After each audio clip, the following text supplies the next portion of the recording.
Mobile phone সহ computer বা laptop নষ্ট হয়ে যাওয়ার পর আমরা তা বাতিল ভেবে ফেলেই দিই, কিন্তু বাতিল ইলেকট্রনিক্স বর্জ্য থেকে পাওয়া স্বর্ণ দিয়েই পৃথিবীতে প্রতি বছর ৬,০০০ কোটি টাকার ব্যবসা।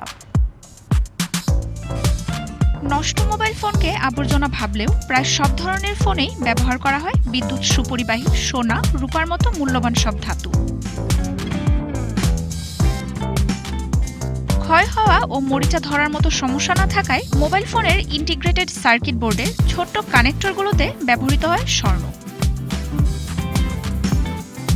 একটি ফোনে ৩৪ থেকে ৫০ মিলিগ্রাম পর্যন্ত সোনা থাকে। পরিমাণে খুব কম হলেও বাতিল হওয়া অনেকগুলো ফোন থেকে পাওয়া স্বর্ণ মিলে শেষ পর্যন্ত তৈরি হয় এক বিশাল রত্নভাণ্ডার।